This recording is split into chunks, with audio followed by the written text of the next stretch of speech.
And we are going to open the Town of Rhinebeck Planning Board meeting for August 20th. I forgot what month it was. To begin with, the agenda stands, I believe, as sent out to everybody. And I believe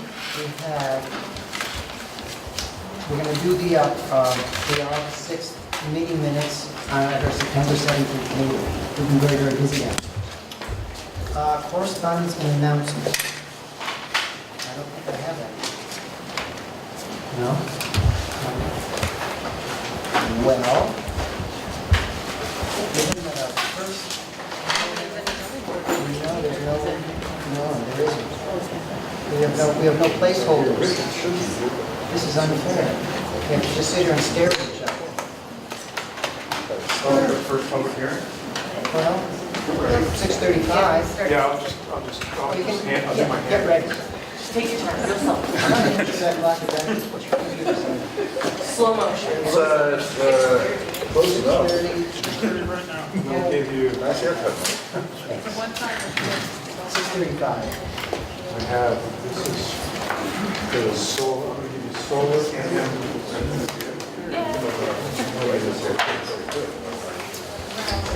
and full-size copies too.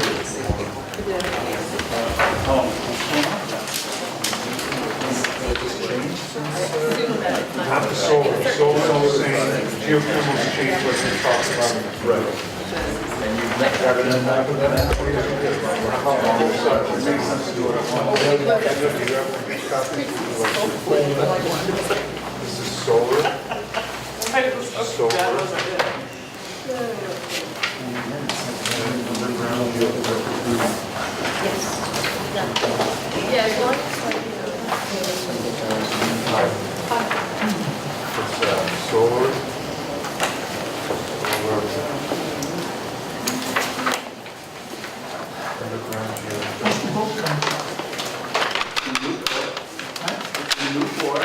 I think we did it before. Well, that's all I hear. That's a whole different department that takes care of the restoration. I was just curious how that's coming out. Find out when it's back. When the trailer brings it over here, you're gonna sail it. You're gonna deliver it. Exactly, make you drive it. I would. It'd take a couple of days. Be a good test for it, too. Yeah. But yeah, it ended up kind of. We should. That's what I read. Here we go.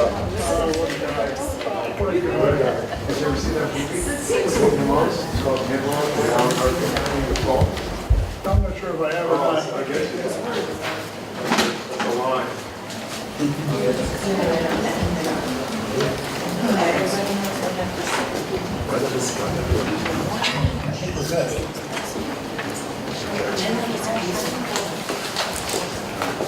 Yes, sir.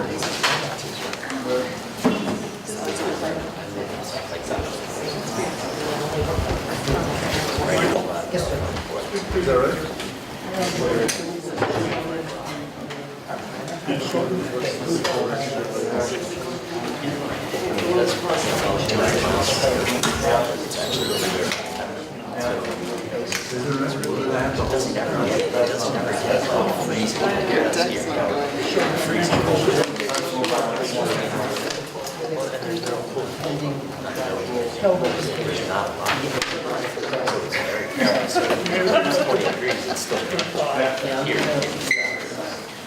I think I'll be writing more resolutions.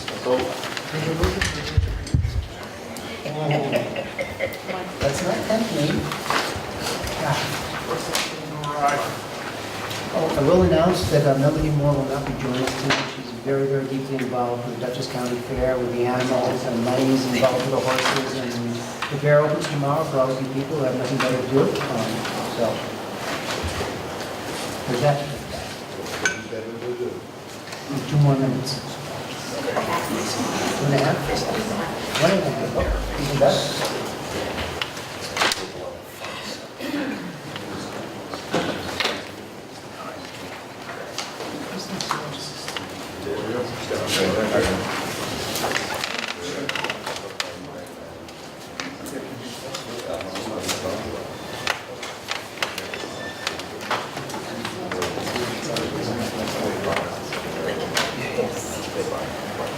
Just one more piece. Just provide a little more visuals to us. Get up there. Oh, yeah. That's a roof. 30 seconds. I have 30 seconds to get some water. Actually, I'm gonna wait till we get over here, then I'm gonna open the public hearing. Perfect.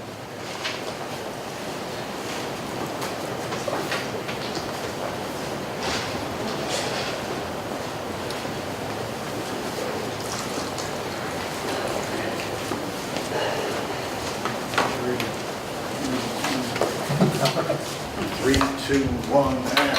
Our first public hearing tonight is KPH2 Management LLC at 189 Newton Road. Site plan approval to install a roof-mounted solar energy system at the property. And then Kowalski will take us through that. Good evening, Mark Berminski representing KPH2 Management LLC. It's a site plan application for installation of roof-mounted solar. I'll just give the board, I think everyone's pretty familiar with the property, but I'll just a quick summary. It's located on the west side of River Road, and it's a flag lot, opens up into the a portion of the western portion of the property. It's a little more than 50 acres in size. Access is by a common driveway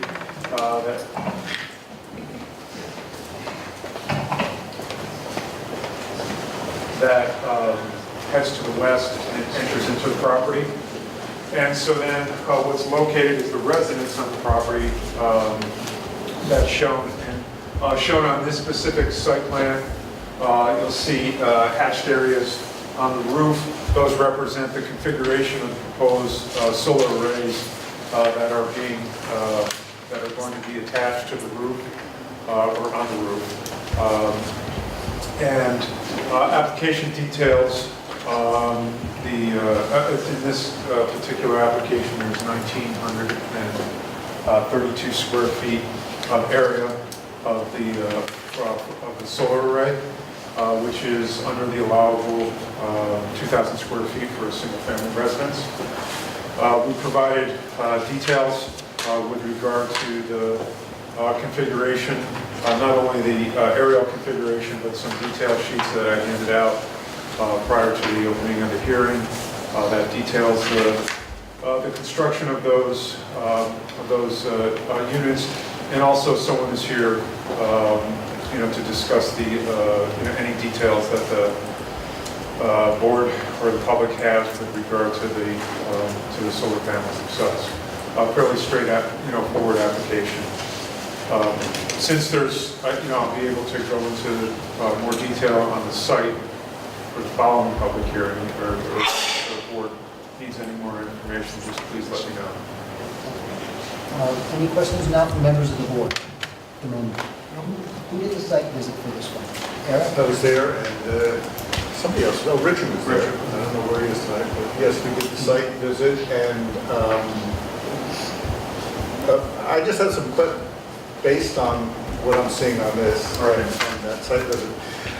This seems to be where the solar panels are, is the area over the pool? Or the... Not quite, right? Well, portions of them are, right? But isn't that a pitched roof on that? It's over the great room and the family room and part of the library. All right, And and the pitched roof is the pool. So the pool does not have any solar arrays on that. so, well, That's a flat roof. so It'll be on when the east side of yeah, but the, is this where the solar panels are? Oh, Oh, there, oh, I see, okay. Okay, all right, I misunderstood this drawing here, so. Also, just handed out a photograph of on the roof, because when we had the site meeting, I don't know, maybe during the site meeting, we might have had an inch of rain. It was pouring pretty hard, so just thought it better not to go up on the roof since it's so slippery. All right, so based on that, now understanding where it is, and based on the site visit, these things would be completely invisible from anywhere on the property, because behind the parapet wall that's higher than they will project above, and they're set back from that parapet wall, looks like a good 6 to 8 feet, is that correct? And so there's no way that they will be seen from the river, from the road, from the driveway, from the lawn, from anywhere on the property, so. So the units are just under 12 inches in height, and so the balustrade is, how high is it? Say 32 inches. 32 Yeah. inches. So it's completely obscured, and based on that, I see no problem at all in terms of. I appreciate you use that word. Which word did I use? Obscured. Obscured, yes, they were obscured. The CAC, is there a CAC report? I'm Melanie Gates, I'm from the Conservation Advisory Board. As a board, we have no concerns. Sure. We have no concerns or recommendations at this time for this proposed project. Thank you. Members of the public, any comments or questions?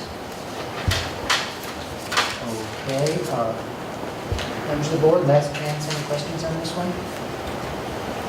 The only other thing I would say about this is that for a project this size, I think there should be some accommodation to allow them to put, I mean, this comes nowhere to meeting the energy requirement for the project.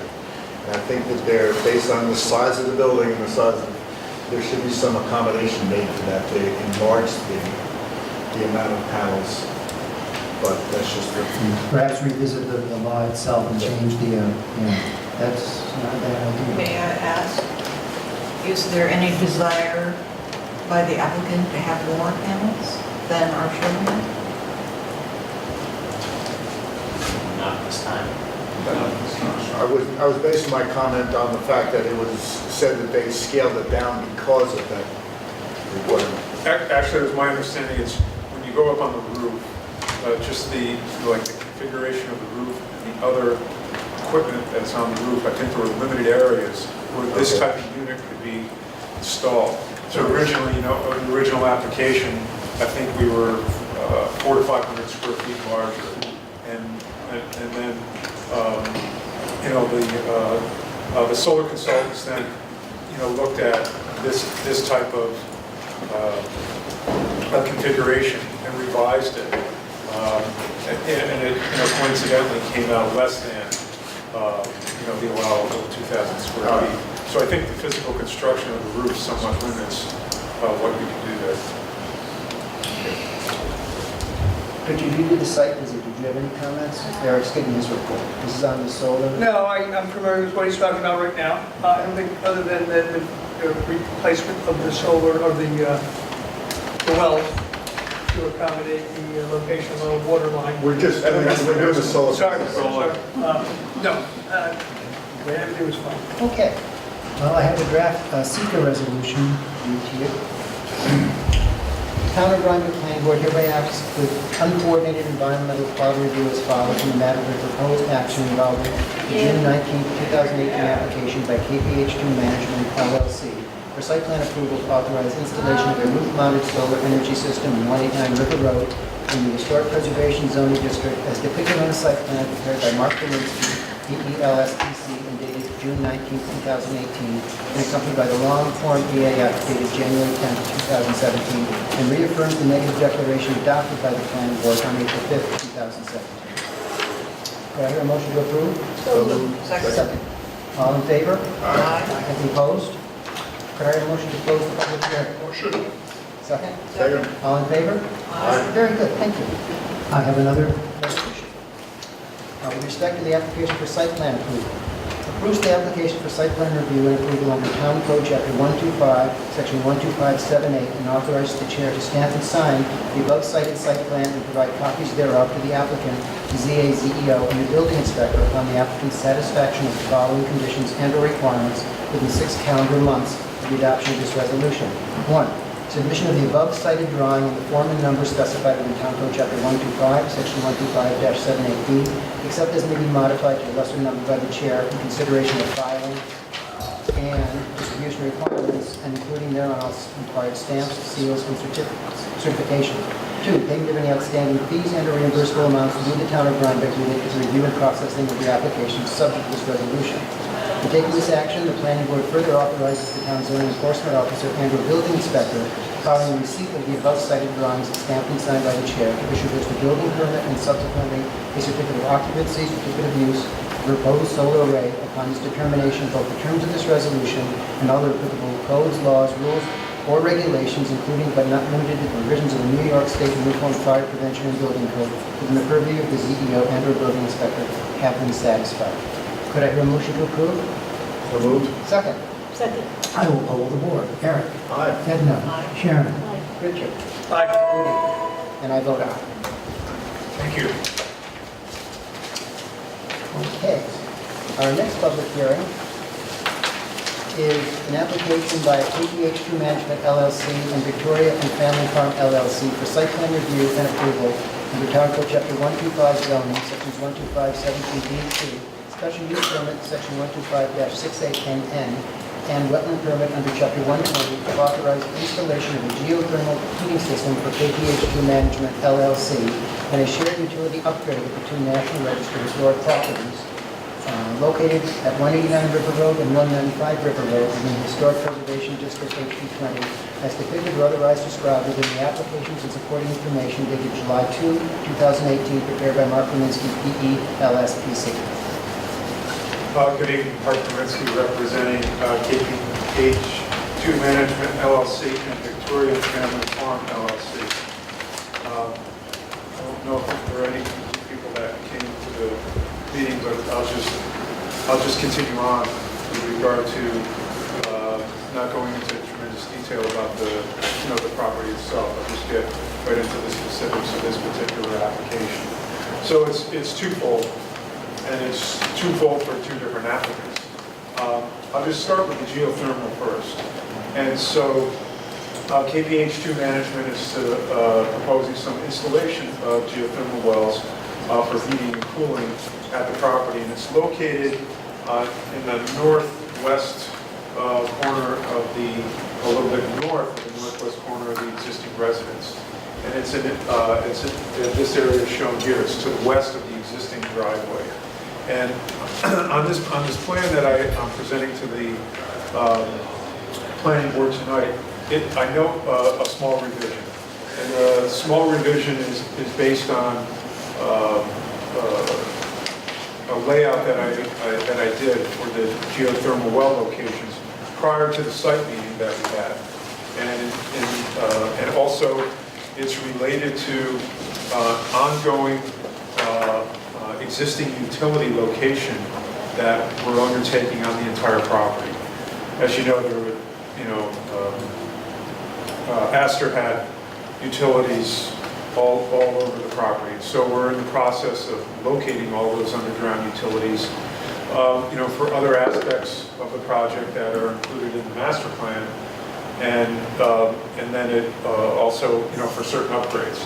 Well, in this particular case, the most westerly row of those geothermal wells, I saw 2 issues after I did the layout. One, the slope in that area is fairly steep, and although it could be, wells could be installed, it seemed that a better location on the site would be more suited. Secondly, there's the existing water main that provides water service to this structure.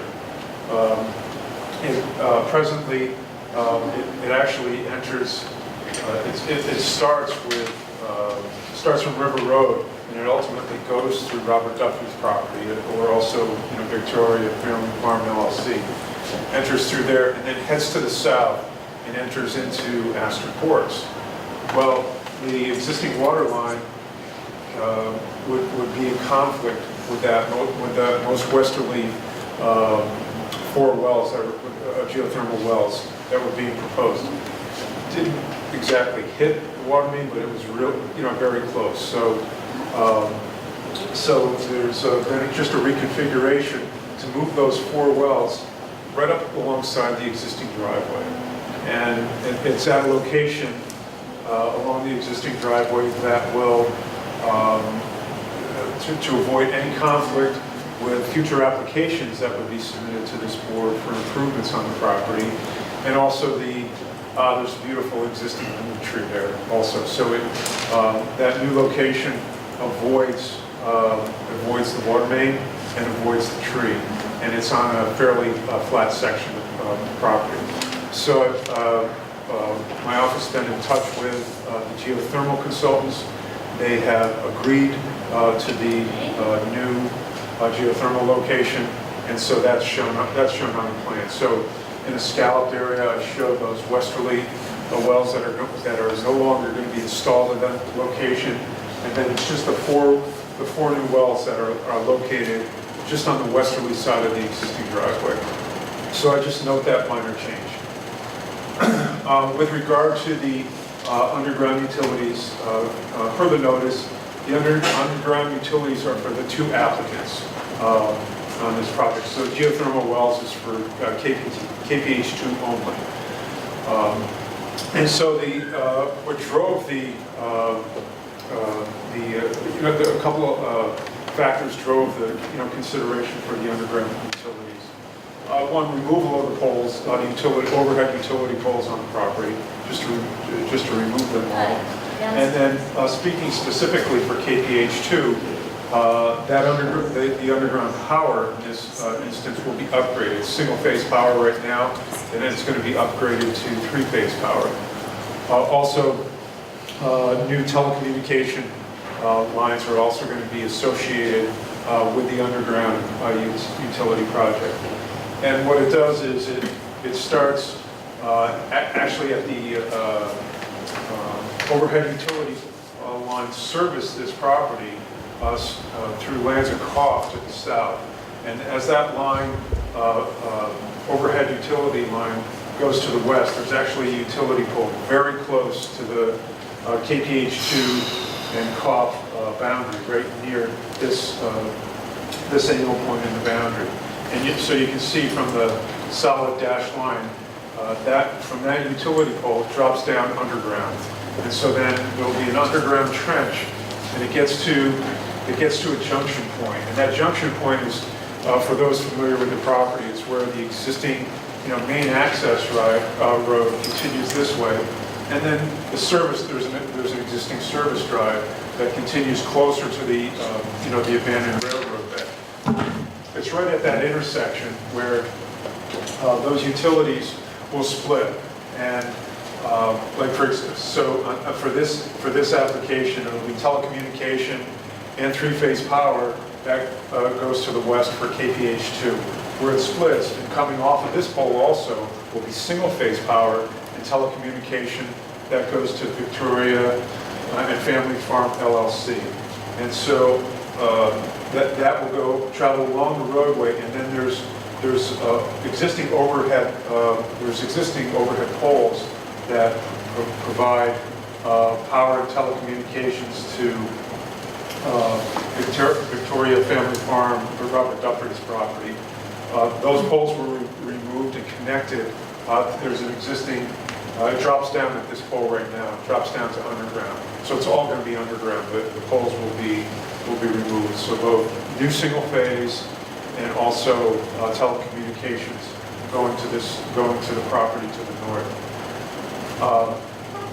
Continuing for KPH2, there'll be the underground utility line will travel along the existing service drive, and it's actually right along where the pole line is, until it gets to a point before you get to the stream, because it appears that there used to be some type of culvert or bridge that spanned the stream that's no longer there. So in order to avoid any disturbance to that stream, the underground utilities will then jog to the south, go along the abandoned railroad bed on the east or north side, I guess northeast side of that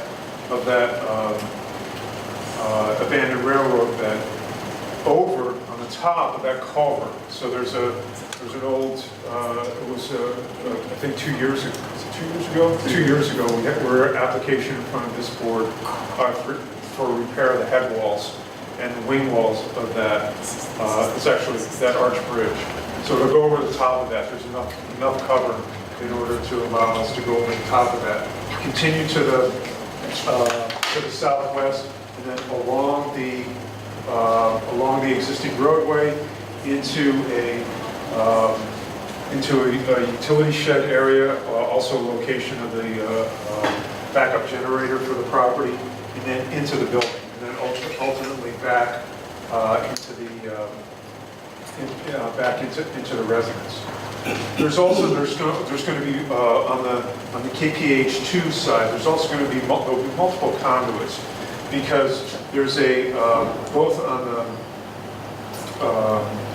in this area here for the service drive and also for the main entrance. There are electronic gates, so there'll be feeding back single-phase power for connection into those junction points where there are already electrical and telecommunication equipment for both of those gates. So we're doing that so we can utilize the existing conduits that have been installed for both of those gates, and we'll just tie into those. So those will also be resident in the trench for KPH2. I've also added just some more detail with regard to the trench and some erosion control related to that. Disturbance is also noted on the plan and in the application. It's anticipated to be minor. Trench width is, approximately 3 feet wide to accommodate all the conduits with direct burial. So it's just not direct burial, conduits. So that you can use the material that's excavated from the trench and back and use that as the backfill. And then it's appropriately where we've disturbed, it's all stabilized with seeding and mulching. Or just, for example, along restoration of the railroad bed, it would just be restoration of the railroad bed. Same thing along the service drive.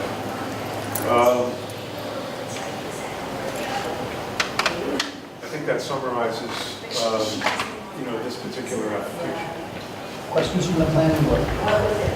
You said both the electrical and the telecom will be in conduit? Both Correct. For future upgrades? Yes. Very good. All right, I think, Eric, you and Richard also did the site visit for this. Yeah, in regards to the power and all that, we took a walk along the route of this. It looks like a very good approach. It's only going to be disturbing an existing roadway, and minimally so. It's going to allow for trees to be able to grow bigger in that area, because if they kept it on poles, they would have had to upgrade the poles and cut down more trees to accommodate them. So I think this is a very good approach. And in terms of what they've done there already, in replacing the railroad bed that had been there and replacing those culverts, I think this applicant should be commended for doing an upstanding job of maintaining the historical aspects and just maintaining the property in general. So I think that's an excellent thing to do. In terms of the geothermal, I had some questions regarding how much drawdown of heat we could expect from these fields. And did you get any answers on that? We did. We sent Seth made notes of your questions while we were in the field. We actually requested geothermal consultants attend the meeting. They were unable to, but we did get a list of responses. Do you want to go through them all? Just a quick summary, or if you could just, I'm not sure anybody else is interested in this, but I would just... Well, I know the CAB had some questions. It's like, for example, total well depths, 450 feet. Right. For the rest of the board, any drilling of wells greater than 500 feet requires a permit from the Union State DEC Mine Land Reclamation. So their wells are 450 feet. The ground loop is so then it was, the concerns about heating and freezing the ground, So ground loop is sized to supply 30-degree Fahrenheit minimum entering water temperature under peak heating conditions, which is a common parameter used in geothermal design in cold climates. The ground loop will reach its minimum operating temperature during the coldest time of the year.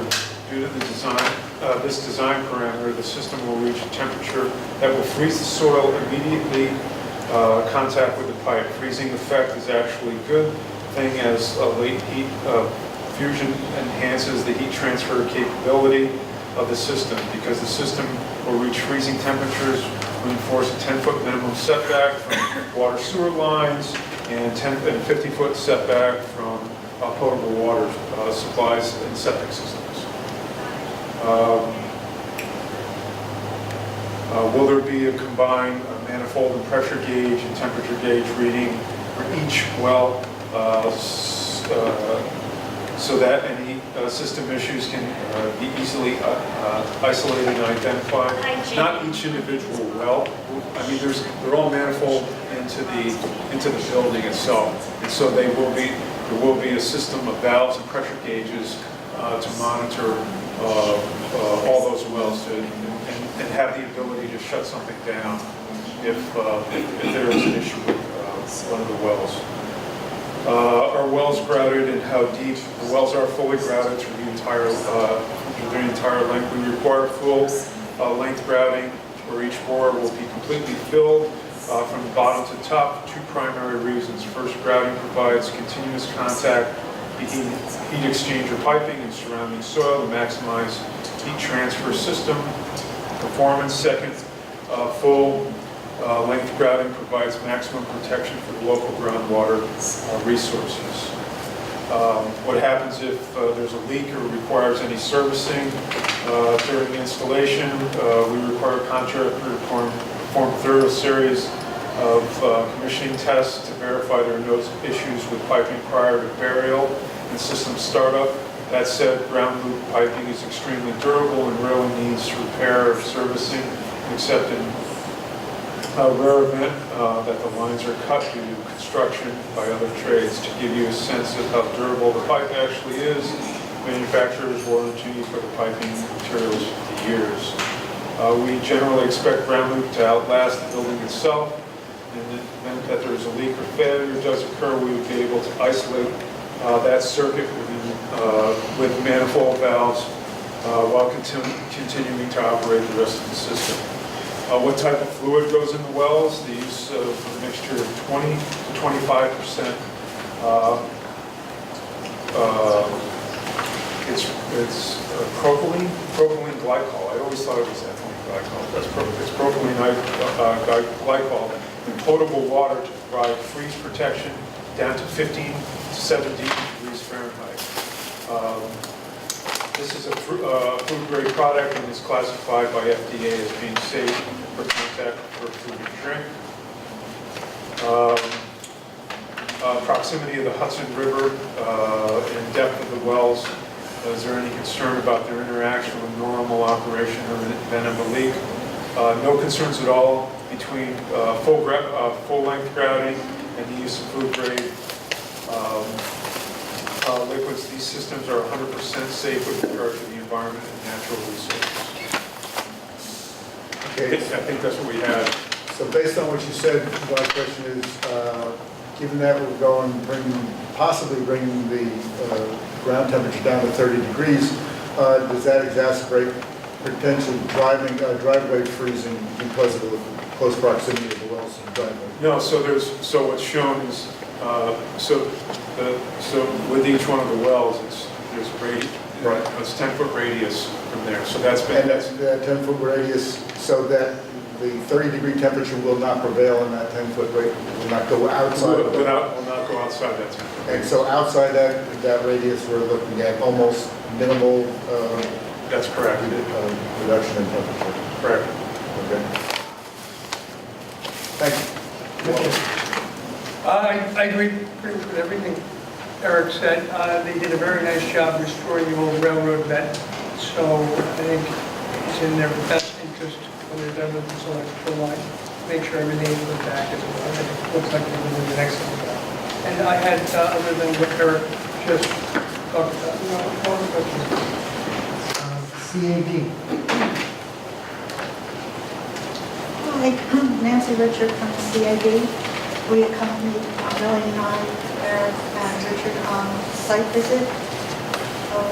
First, we walked the entire length of the utility replacement line, and it does touch at one area slightly within the wetland buffer, but it's being restored to its original condition. We see no permanent impact there at all.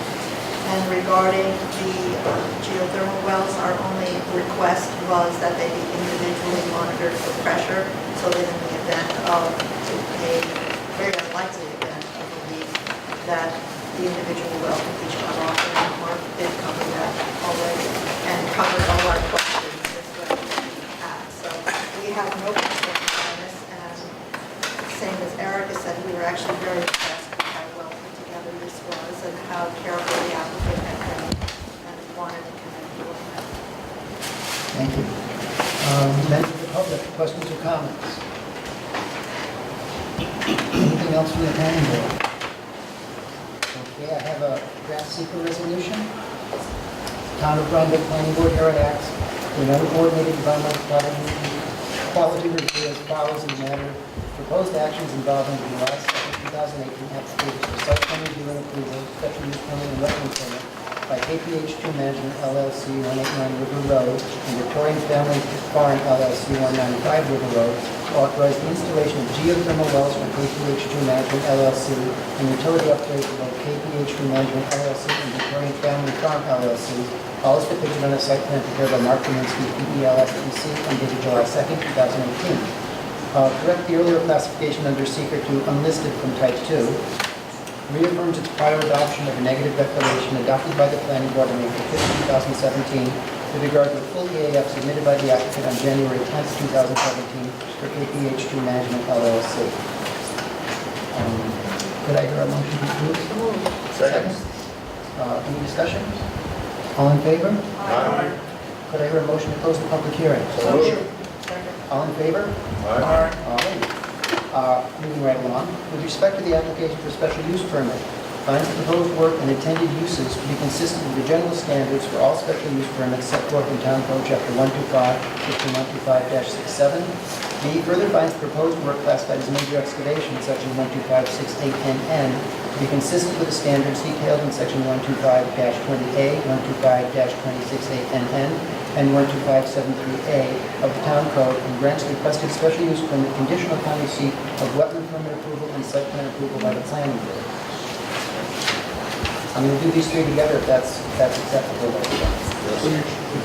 With respect to the application for wetland permit, based upon a review of submitted information, including wetland delineation prepared by Mike Nowicki, Ecological Solutions LLC, finds the proposed work is consistent with the objectives stated in Chapter 120 Wetlands, Section 122 and 123, grants the requested wetlands permit conditional upon receipt of site plan approval from the planning board. With respect to application for site plan approval, approves the application inclusive of the site plans prepared by Mark Kaminsky, PELSPC, on July 2nd, 2018, authorizes the planning board chair to stamp and sign the above cited site plan upon the applicant's satisfaction of the local conditions and/or requirements within 6 calendar months of the adoption of the resolution, this resolution. Submission of the above cited site plan in the form and numbers specified in the Town Code, Chapter 125, Section 12578B, except as may be modified to a lesser number by the chair in consideration of filing and distribution requirements, including thereon all required stamps, seals, and certifications, payment of any outstanding fees and/or reimbursable amounts to the Town of Rhinebeck related to review and processing of the application subject to this resolution, and go over the final paragraph. So, could I hear a motion to approve? Motion. Second. Any further discussion? I'll poll the board. Richard? Aye. Woody? Aye. Eric? Aye. Edna? Sharon? And I vote aye. You should be smiling, lady. Very good, thank you. Okay. Our next public hearing. Michael, sorry, just because you mentioned site plan and wetlands. Right. It's also a special Oh, no, permit. we did special permit too, that was the first one. We all- we- Okay, all right. That was 1256810N. Okay, that's right, yeah, major excavation. Yeah. I'm sorry, I missed that. Not at all. Thank you. Generally, I do forget, so. Okay, our next public hearing is for Lisa Gittleman. This is a site plan approval and special use permit to put a small rear deck on her home in the hamlet of Rhinebeck.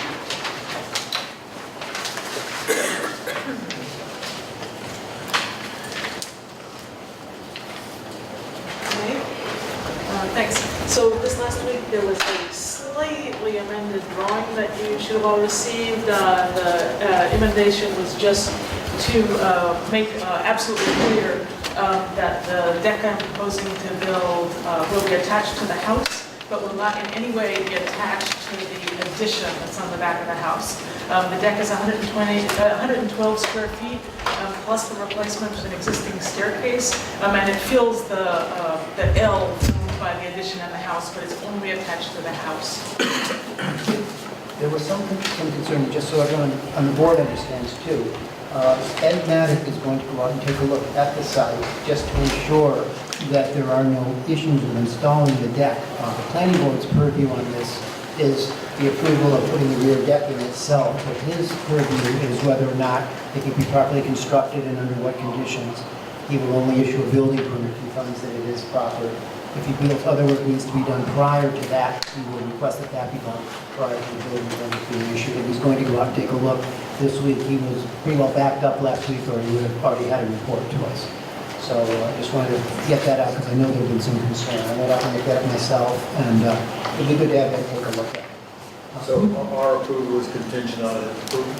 No, we can approve the special use plan and site plan to put in the deck, but he can, it needs the building permit. He will only give that building permit if he feels it can be properly and safely constructed under those circumstances. And he could place any requirements on it as to prior work that needs to be done on the site before the deck could be installed. I think that's probably the best way to do it since that's his authority. Isn't that under the normal building permit issue? Yes, it is. So Yes, it is. it's a moot point. Yeah, it had been a concern that you had mentioned, I just wanted to know that it has been lifted and is being dealt with. Questions from members of the planning board? Karen? Why is it significant that it's attached to the house and not to the addition? The addition, there's some concerns about its sort of structural integrity. When I purchased the house a little over a year ago, it was inspected then and shored up. So that's the concern, that the deck be on its own feet, basically. Okay, so the deck is on its own feet, or? On its own feet and attached on one side to the house. So if the house was gone and the addition was gone, the deck would still stand? Well, I mean, it's attached to the house. If the addition fell down, it would still be there, Okay. 100%. And as long as the house falls into the street, not into the back, it's Good to know. who did the site visit? And Melody. Okay, Edna? The deck is, as shown at the back of the house, invisible really from the street, certainly in keeping with other backyard places, decks and so forth. So we did not see any concerns about negative changes in the character of the neighborhood or anything like that. There were some concerns about what we saw on site, a bulge in the foundation that would be under the deck once constructed. And we had a question on the shoring of the legroom that is attached to the house. But, assuming that the building inspector obviously has been involved in it all the time, I think planning board issues are okay, no questions with that regard. Thank you. CAB, WAC? On July 30th, so again, my name is Melanie Gates, Conservation Advisory Board. Ryan Dowden and Teresa Velarde had an opportunity to go to the site on July 30th. And same thing in terms of the areas of concern with the Conservation Advisory Board, this doesn't interfere with any of those. Members of the public, any questions or comments? Members of the planning board, any questions or comments? Okay, well, I have a resolution. Rhinebeck Planning Board hereby acts as follows on applications by Lisa Gilligan, special use permit and site plan. Yes, To close the public hearing? good idea. Can I hear a motion to do that? So moved. Can I hear a second? All in favor? Aye. Very good. Thank you, Eric. I was just, excited to get right to it. Thank you, Gretchen. All right.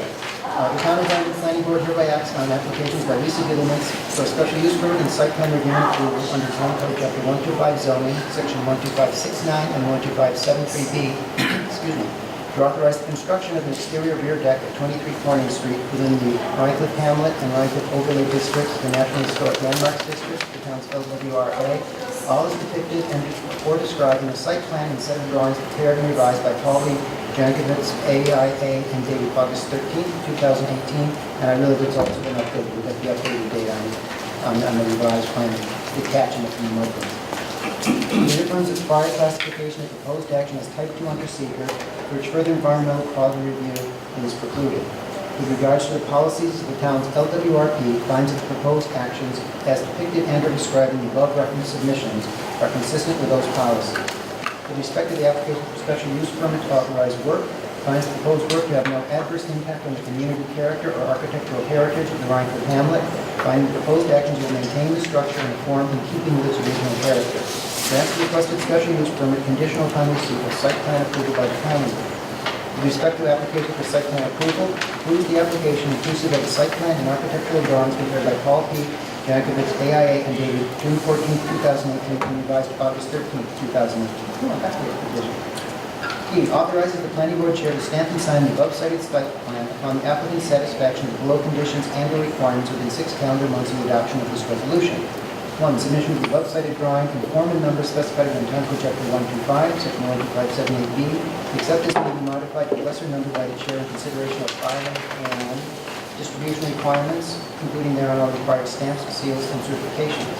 2. Payment of any outstanding fees and or reimbursable amounts due to the Town of Rhinebeck related to review and processing of the application subject to this resolution. Could I hear a motion to approve? So moved. Could I hear a second? Second. Any discussion? I'll poll the board. Eric? Aye. Edna? Sharon? Richard? Aye. Woody? Aye. And I vote aye. Thank you. And Ed will be out there to take a look, and if there's anything else he feels is necessary, we'll let you know. Terrific, thank you. Okay. And we are now up to, we have a couple more procedural resolutions. The first one is, let's see, the application for site plan review and approval on Town Code Chapter 125, authorized construction of an addition to an existing home at 15 Three Oaks Road in the Rural Countryside RC5 zoning district. Gary Goodrich, representing the property owners.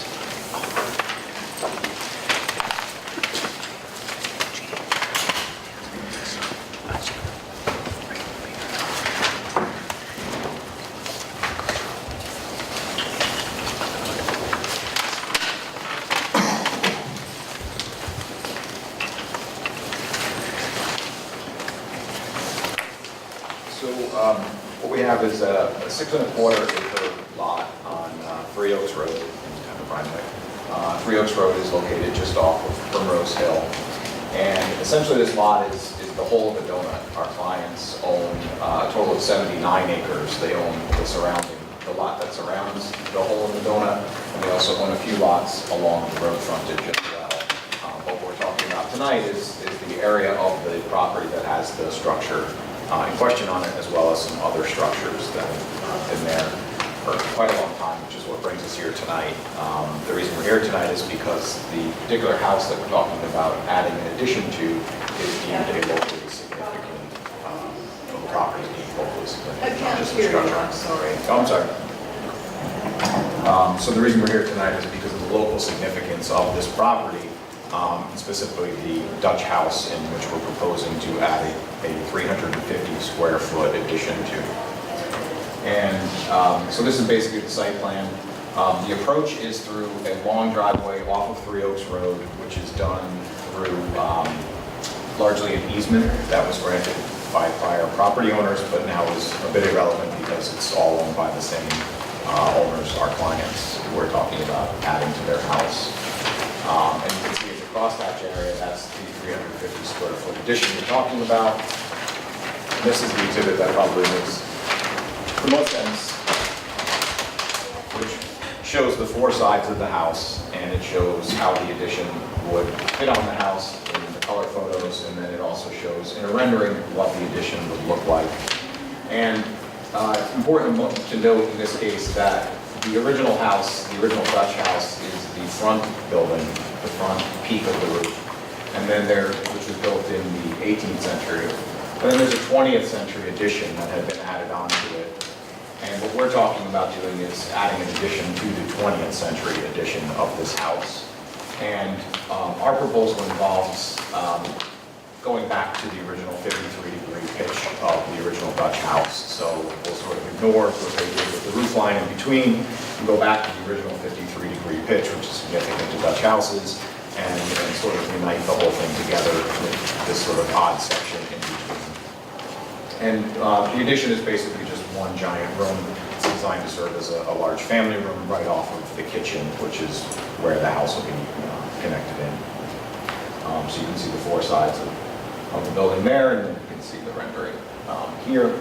And the addition is, the proposal is to clad it in wood siding, a darker color. The house is fairly light in color, it's sort of an off-white color at this point. And the idea with the darkness of the addition is just to let it recede into the background. And then the roof would be a metal roof. The existing roof is two different versions of asphalt roof. Hopefully at some point down the road they'll look to upgrade those to, to match the addition, but we're starting the ball rolling with the addition at this point. Any questions for Darren? Looks like every attempt is made to make it look like not part of this thing at all. Yeah. Why is it? Because it's a historic structure, so the rule we tend to follow is leave the historic structure so that you can see it for what it is, and then following the pattern of the existing addition, which maybe was one of the things they did right, they sort of put a break so that it's very clear which piece was added onto it, and then our piece just follows suit and sort of follows that same rhythm. Is it a registered building? It's locally significant, no other significance, so nothing registered, with ship owners. Other questions? Okay, well, I have a resolution. The Town of Rhinebeck Planning Board hereby acts as follows on the application by Darren Davidovich, representing Dana Tui, for site plan review and approval under Town Code Chapter 125 zoning, Section 12573, to authorize the construction of an addition to an existing home at 15 Three Oaks Road in the rural countryside RC5 zoning district as depicted or otherwise described in an application and supporting documentation for site plan review and approval prepared by Proper and O'Leary Engineering dated 6/19/2018 and the Art of Building dated 6/27/2018. One, accepts the application and supporting documents as adequate for initiating review by the planning board, its advisors, and the public.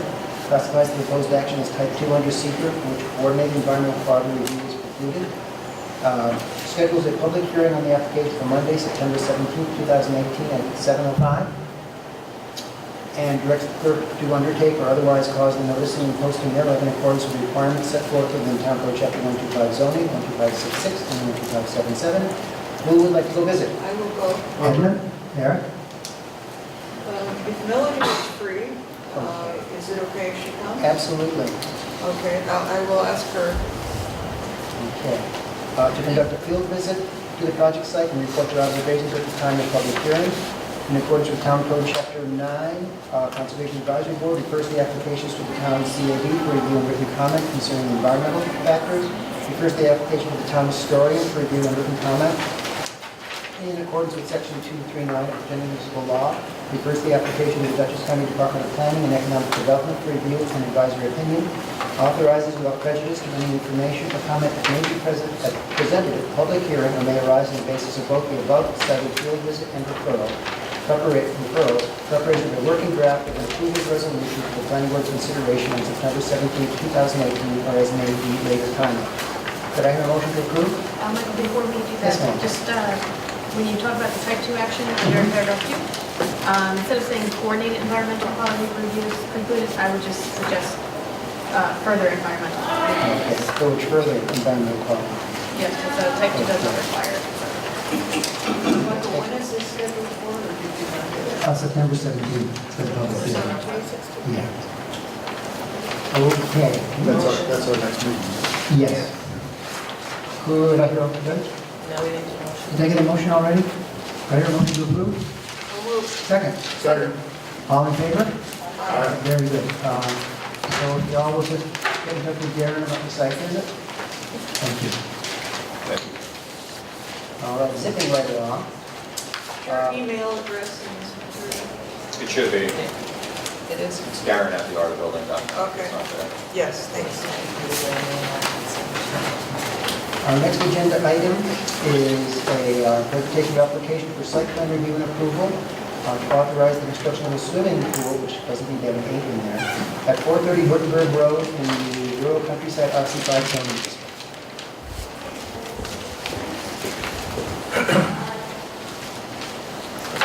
You got copies of the plan? I know these are sent electronically, but if you have a copy, if you You got send it extras, along, that'd be so great. we could take a look. Okay, I can pass out copies first if you'd like to see. That would be great. Okay. Thank you.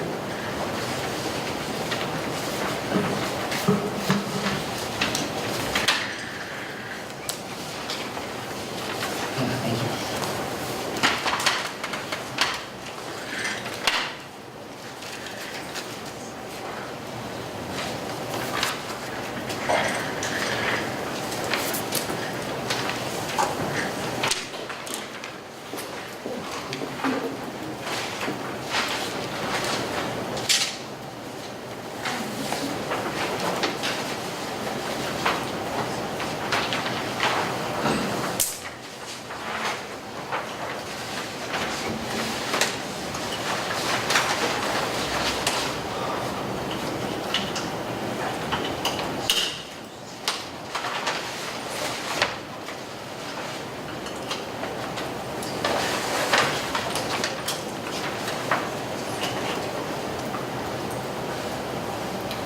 Thank you for your time. My name is Ryan Manning. I'm the landscape architect that developed this plan for the Niemans family at 430 Wittenberg Road.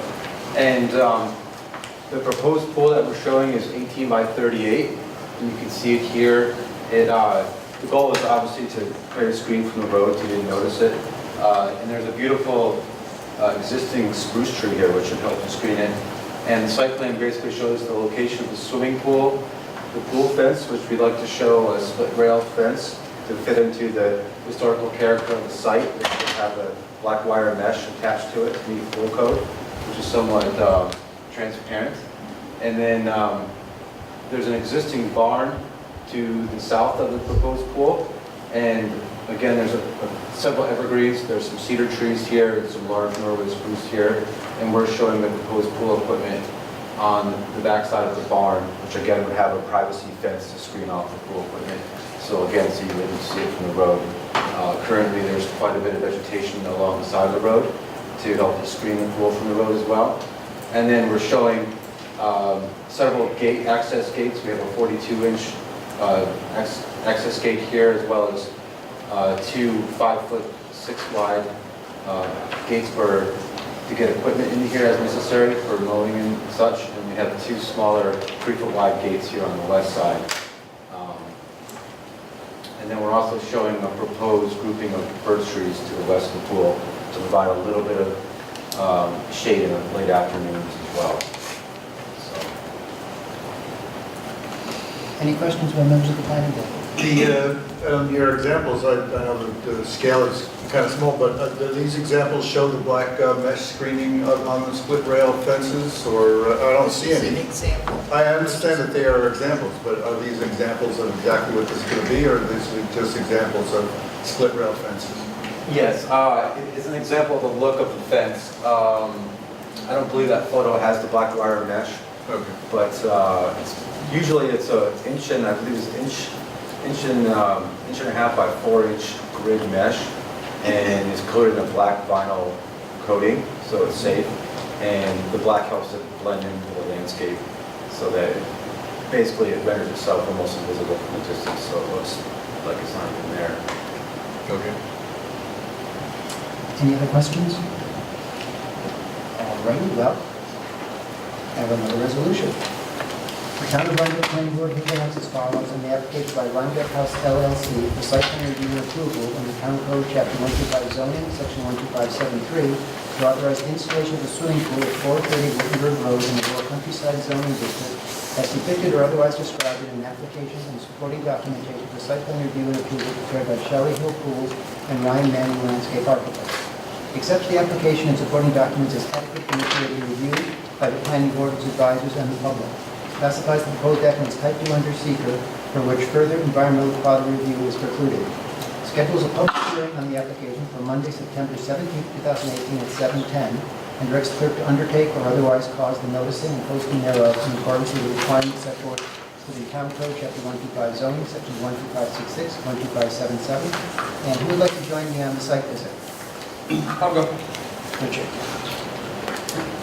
And we will report our findings at the appropriate time, public hearing.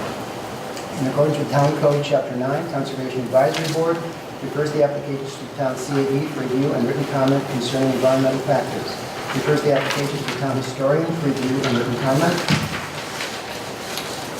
In accordance with Section 239 of the General Municipal Law, refers the application to the Dutchess County Department of Planning and Economic Development for review and advisory opinion. 8, authorizes without prejudice to any information or comment that may be presented at the public hearing or may arise on the basis of both the above cited field visit and referrals, preparation of a working draft of an approval resolution for the planning board's consideration on September 17, 2018, or as may be later timeline. Could I hear a motion to approve? So moved. A second. Second. All in favor? Very good. We'll be getting in touch with you about the site visit? The homeowner would actually be better if you could do that. All right, well, I've been happy to do that. All right, Thank you. thank you. And we have one more procedural resolution. This is for, and you see this in the report, Captain Hoskinson Fisher. This is a presentation of which for reapproval of the lot line alteration originally approved on July 17, 2017 between lots, 2 lots in the rural agricultural RA10 zoning district. The problem here is the plat was not recorded by the Dutchess County clerk within the time allowed, and therefore it expired. So we're just basically reaffirming what was approved back on July 17, 2017. Sorry, Michael, By the applicant. They have 60 days after we approve it, after I stamp and sign it, to report it to the Dutchess County clerk, or it becomes null and void, which is what it is.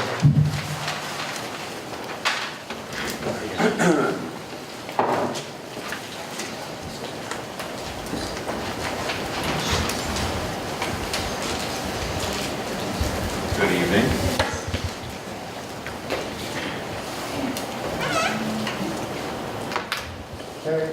Carry on.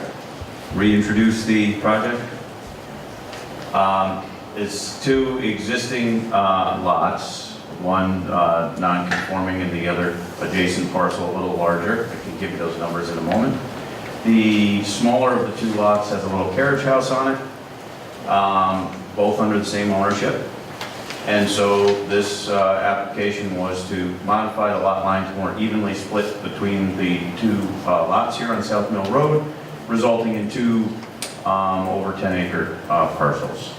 And also, this would allow locating the septic system, which is substantial due to the nature of the soils on the expanded lot. So that's what this was, and the carriage house being converted to a residence with an addition. I can give you any more of the details you like.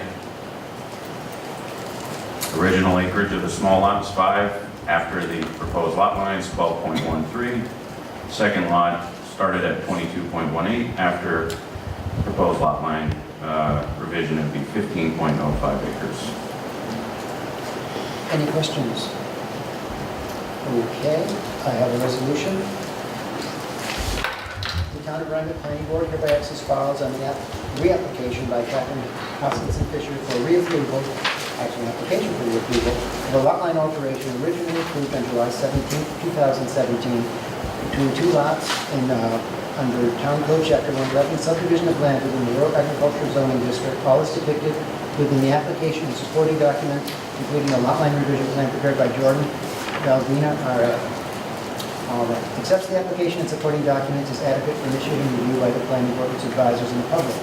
Classifies the proposed action as a unlisted action under seeker, and we will be reaffirming our original seeker determination.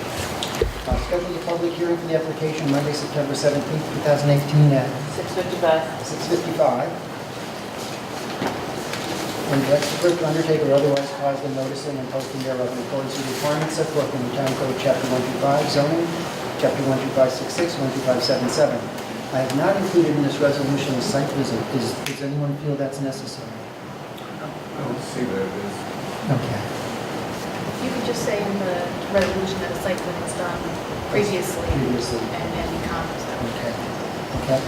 All right. In accordance with Town Code Chapter 9, Conservation Advisory Board refers the applications to the Town CAB for review and written comment concerning environmental factors. In accordance with Town Code Chapter 118, refers the applications to the Town WAC for review and written comment concerning coastal consistency concerns. In accordance with Section 239 of the General Municipal Law, refers the application to Dutchess County Department of Planning and Economic Development for review and advisory opinion. Authorizes without prejudice to any information or comment that may be presented at the public hearing or may arise on the basis of both the above cited field visit and for preparation of a working draft of an approval's resolution for the planning board's consideration on September 17, 2018, or as may be later time. Could I hear a motion to approve? Motion. A second. Second. Any further discussion? I'll poll the board. Eric? Aye. Edna? Sharon? Richard? Aye. Woody? Aye. And I vote aye. You don't get in touch with anyone on the site because I'm not going to do it, so we'll see you on the 17th. Thank you very much. Okay. Our final item, and this will take a little bit of explanation, I think. We have Hudson Solar, we had scheduled for a public hearing tonight. We hope to have some of the information that we have requested presented. And Sorry, can you just speak up a little bit? I'm sorry? Sorry, can you just speak up a little bit? I'll try to use this one and see if this works.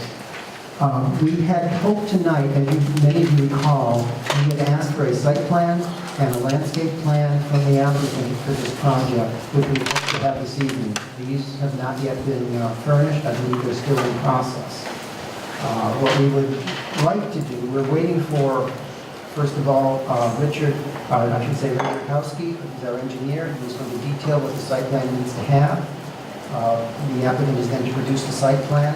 I understand that the site was brush hogged, so the landscape architect who's designed the screening plan could go in there and basically try to develop a proper landscape plan for screening.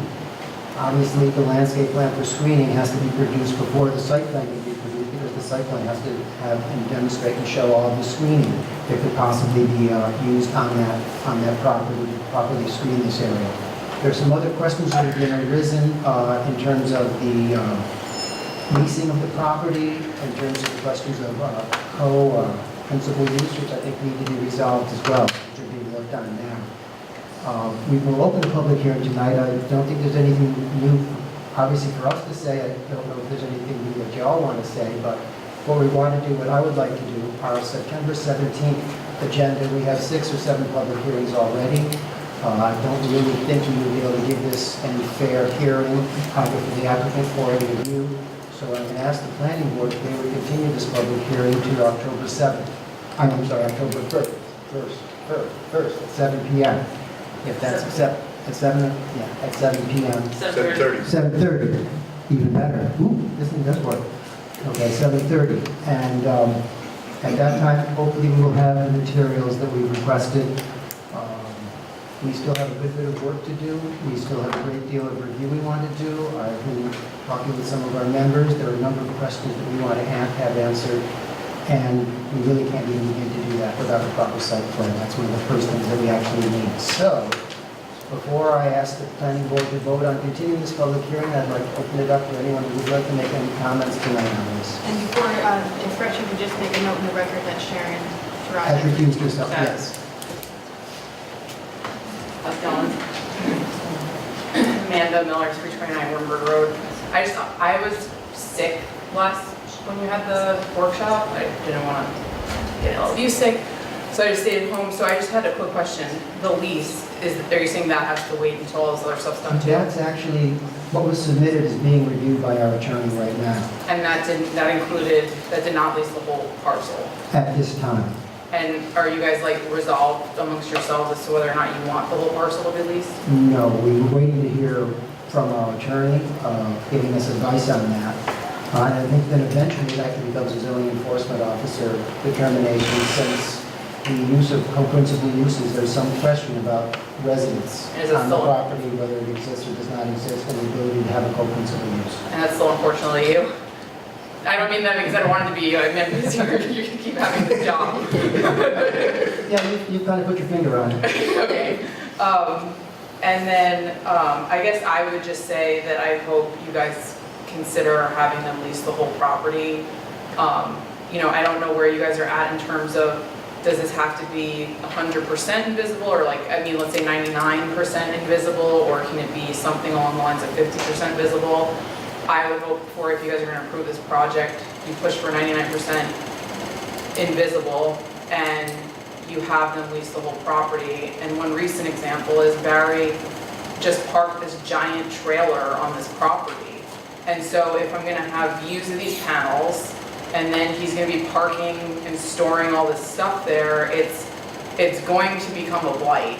And I mean, I would just point out the irony in Nemetz's pool, where, you know, they're taking care to have a pool fence that is within the historic nature of the community and that fits in line with this National Historic Register property, and here we are allowing this other thing, you know, on our street that could possibly be visible to all the neighbors, and in addition allowing the property owner to store trailers and all sorts of stuff there.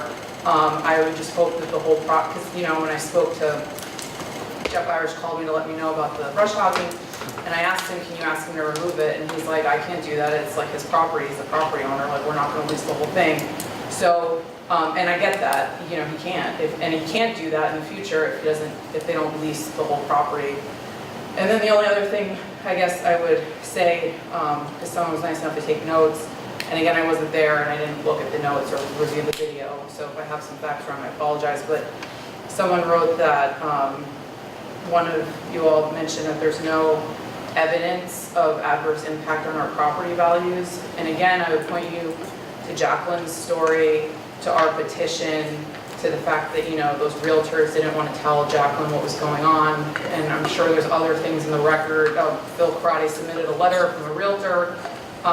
So there is evidence of adverse impact on, you know, adjacent land values. So I just hope, you know, going forward, you guys take that into consideration. I think I can tell you the issue of having the entire property leased is still very much under consideration, and a lot of that's going to basically be determined by the interpretation of co-principal use with an existing residence on the site, and if there's not an existing residence on the site. I think that is a legitimate question that needs to be resolved. And are you just saying that because whatever, because one of those interpretations would, you think, mandate a full lease? Yes, I do. And if the other interpretation is what is landed on, do you guys still have within your power, if you wanted to make them lease the whole property? I have been told that we do.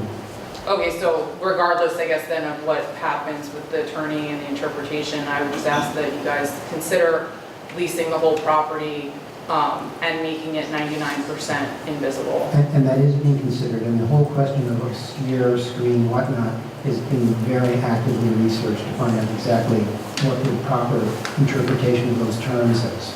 Yeah, and I just, you know, again, if like you screen this 2-acre piece of, you know, all these panels, and then this guy's still allowed to store all this junk on it, it's just like, I don't know. I think safely I can say that you can't store that stuff there now. That would be a zoning violation. It's in a residential district, you can't store stuff within the setbacks for the property. And if you're storing things of that sort on a residential property, it needs to be screened.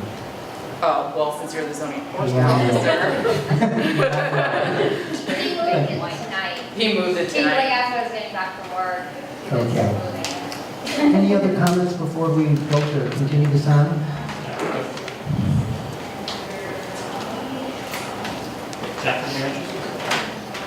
What is it? I'm Cheryl Griffith. I live in Redwood. And I'm a potential member of this.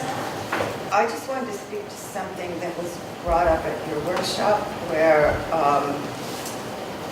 somebody said this was essentially a commercial operation in which it would just profit a business and a property owner and not, and, you know, they wondered what benefit it really has to the town as a whole. But I'm thinking that's not the way to look at it because members of the project will buy their panels. So as members, we will all be invested and we'll receive our electricity from these panels. So that's why it's called a solar farm, because people will receive shares, you know, they'll own shares the way you do it in produce from a local farm. So of course you want to consider the neighbors, but if you only consider the neighbors, you'll be denying, you could be denying a benefit to other people in the town, because you have already heard from people in the village and Rhinebeck and elsewhere whose property isn't suitable for solar panels. And they've told you how they hope to benefit. Probably more than half the people who pay their deposits so far are from Rhinebeck. Also, some weeks ago, a member was concerned about what it means to characterize this as local, since it's not providing electricity to adjacent property owners. And well, of course, they could buy into it, but I think what New York, you know that this is a type of power development that's being encouraged by New York State. To provide sustainable alternatives for, I mean, they're closing Indian Point, for instance. And I think what New York means by local in this context is more like distributed. In other words, they want to build small systems throughout the state that can connect to existing infrastructure nearby, as opposed to massive utility scale power plants that require giant transmission lines and so on. So was what I wanted to say about that there is a benefit to the town. Also, I'll just say something about screening. I think it's a great idea to have a landscape person, because if you choose the right plants, you know, they'll work very well. I'm confident that the screening will work, and the reason I'm confident is that I've been paying attention while I drive around to where there are wooded areas bordering the road, just to check that I was getting it right about this. And where the woods are dense enough and there are a lot of understory shrubs, especially on the edge, outside edge where there's light, you can't see anything behind them. And at home, I look about 200 feet across my neighbor's lawn to a stand of trees between my property and the next. And virtually, it's visually impenetrable. So even in the winter, all you see are tree trunks and, you know, intertwined branches.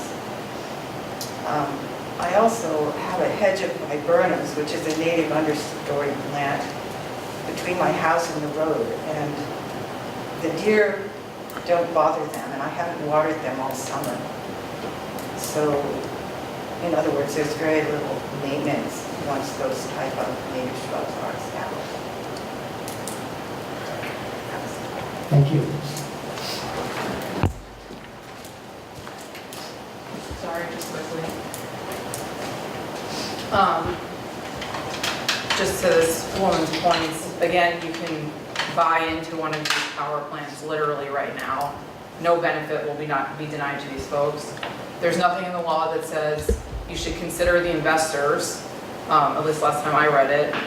This would be the only non-owner occupied business on Wartenberg Road. Every person that has a business, which are, with the exception of, I believe, one, a farm or inns in historic properties,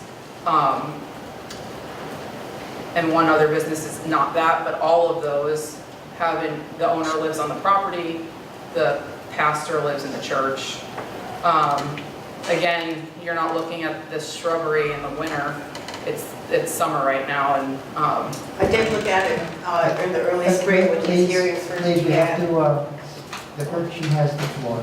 you're not looking at it in the winter, you certainly haven't looked at it from my property on my driveway, which is a completely different angle than from the road. And so that was it. Thank you. Thank you. Anyone else this evening?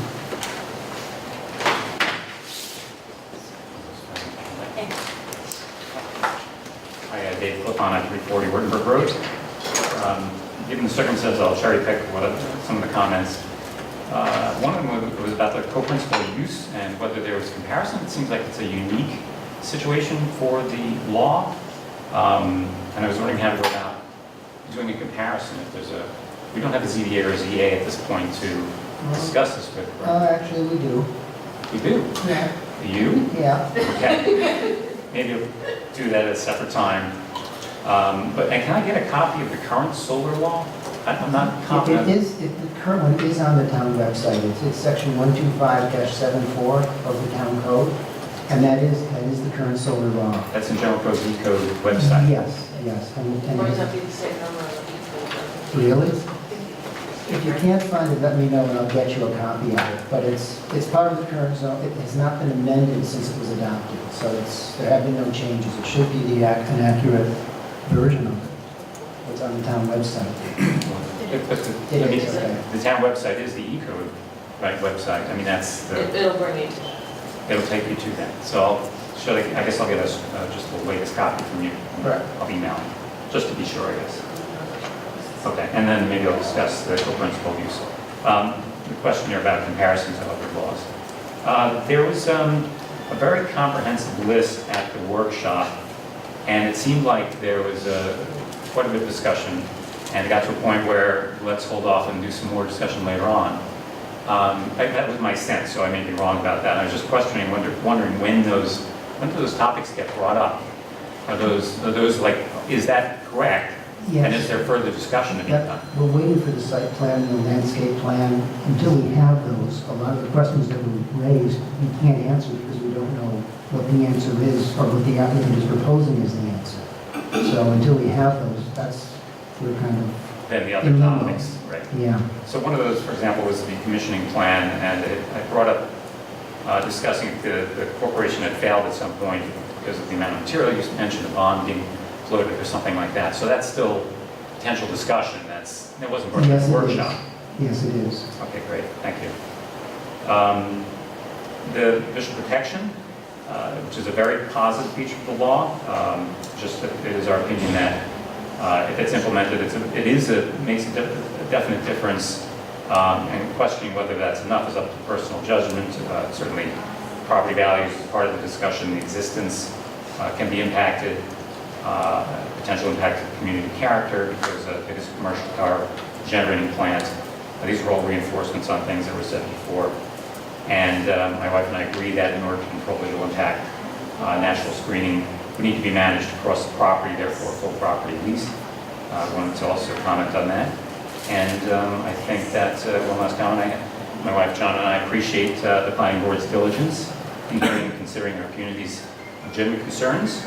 It's encouraging to see government in action, and so thank you to everyone on board. Thank you. Okay.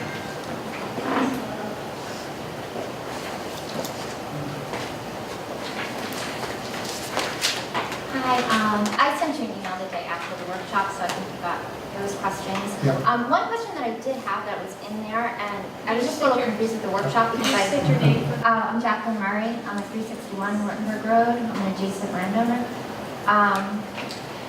There was some talk about a generator. I just wanted to know what that talk was about. I do not know. Okay, because That's another thing that if there's a generator, it will show up on the site plan, and if not on the site plan, there will be no generator, and I'm not sure why there would be a generator. okay, because that was Yeah. I believe the discussion was the question of the likelihood of a generator during construction. Oh, it's during construction. Very possible. Okay, well, that is very possible, Okay, and that's almost All right. normal procedure. Yeah, I was just the concerned about it construction being part of the site plan Yeah, because I'm not familiar with generators being part of solar installations I think myself. sometimes they are, because from my research, when I was looking into the noise and things of that nature, any generators seem to be like the loudest component if there is one. So my concern was that if there is a generator, which there wasn't before, if there is one, that the sound study would have to be looked at again, just because those typically are the loudest component of solar If there is array. a generator, yes, we would have to do the noise study, Okay. because that was not Sure. part of that study. That was not part of what was looked at. And then you saw my question, the primary use and co-construction coverage, Yeah. so thank you for looking into that. And that's pretty much it. Thank you. Thank you.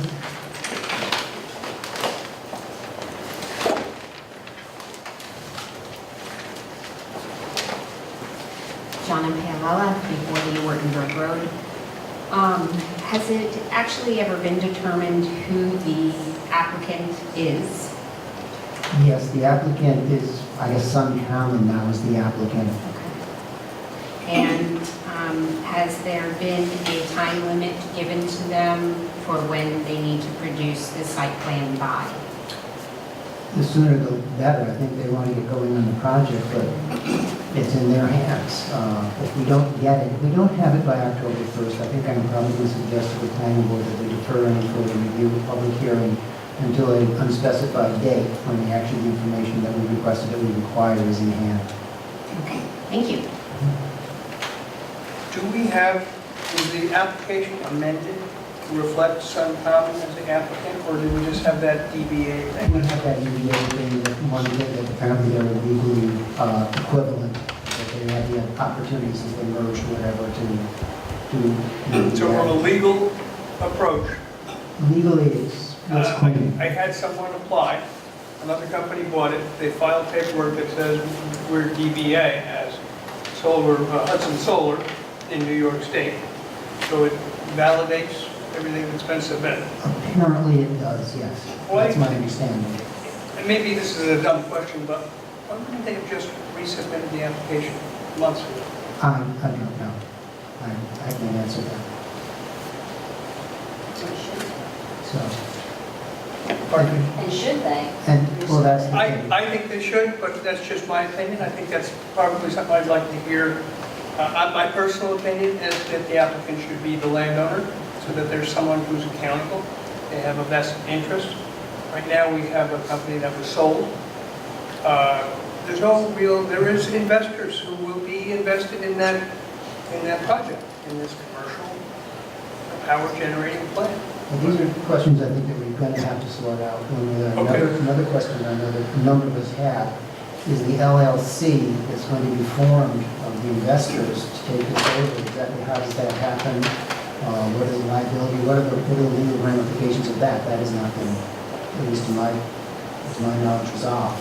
We don't know how that's going to play out. And who's responsible then if it's owned by that LLC if something goes belly up? And how does that play out? So there are a number of legal questions I think that still need to be looked at. The first thing is the site plans, when we look at what it's going to look like. And what the accessory attributes are, particularly the screen. Michael, I have a quick question. It's been referred to as a commercial application. It seems to me it's an industrial application. All other methods of producing power would be considered industrial. Would this not be considered industrial? In our zoning law, basically we have residential and commercial applications, such as a stamp site, which is a machine shop. They produce machine parts, things of that sort, is considered commercial. That's just the way that our zoning law labels the different Okay, so we uses. only have two classifications, basically. Yeah, pretty much residential and commercial. That's the way we've broken things down, at least in our zoning law. Okay, and any other industrial application would fall under commercial? At this point, it would, yeah. Anyone else? Okay, what I'd like to do is ask for a resolution to continue this public hearing to October 1st at 7:30 p.m. So moved. All in favor? Aye. Very good. I will try to at least contact, some of you I know I'm able to contact. If we don't have the stuff we need by October 1st, I will let you know. We'll still have to open the public hearing because we're noticing it tonight, but I will try to get in touch with you so that you're aware of whether or not we got these. Also, so that you can come in, as soon as you receive something, you are entitled to review it, so that you'll have an opportunity to review what we receive. Do they have to like submit it like 2 weeks beforehand or anything? Well, at this point, typically, we do prefer that, yes. So, I mean, do they have to do that, or does it just preference and they could wait until October 1st? The wait, well, if they do it October 1st, it's not going to be much of a public hearing, because none of us up here have had a chance to look at it, or we would not appreciate that. Okay. We need time to review these as well and look at them, or it doesn't, it's just not of much value to anybody. We're not aware of what's been submitted, what's in there, what the questions are, what we need to know. It's not, the sooner we get it, the better. Okay. Can you give them a deadline then, that if they want to be part of the October 1 public hearing, that they need to submit the materials at least 1 week in advance? Don't we have that? Don't we have something in place already? What we did for the last workshop, 2 weeks in advance, would you like, yeah, we should do that. The additional submission deadline. I'm only 2 weeks before B, October 1st, 20 something. September, how many days in Right. October? 31. 31. Hold on, we got this. Who can count back? Hold on, wait. October 1st for 2 weeks would be September 17th. Okay. Could I hear a motion to require that the materials that we're requesting be submitted from the applicant for the Hudson Solar, Suncommon, and Sherrod applications be submitted? We need a separate Do we motion. need a separate motion? I think we That's the do. standard, that's. Well, We have a standard. We have a standard, that's the we do, why don't we just, I mean, a motion Wait a just minute. doesn't. you think the motion does that already? I mean, if it's the requirement to do it, I don't think a motion really needs to be, Okay. but you can just have on Okay. record that you're requesting. It's already Hudson Solar. September 17th. Okay. Okay, September 17th. Okay. I mean, I think, All right. I move we shut it down. to assure that, I would suggest that we advise the applicant of that, just because it's such a controversial subject. I think I just did. I think we- Notified. we Oh, just notified. I'm sorry, I didn't realize the applicant was in there. Thank you, sorry about that. You got that, Nate? Got it. I got it, you got it. So, if we don't get it by September 17th, I will be in a position to allow you to let you know that we do not have it. The public hearing will still have been noticed, but at that point, I think we won't be able to, there'll be nothing for us to do at that point, except continue the public hearing to an unspecified date. It's good because it lets everyone to check in. Exactly. Any other business? No, I move we shut it down. Shut what down? The meeting. Oh, that's Woody's job. That's all right. Oh, I'm sorry. What do you have? A second, could I have a second, It's please? the same thing. And all in favor? Aye. Very good, thank you all very much. So thank you guys. Nobody has money.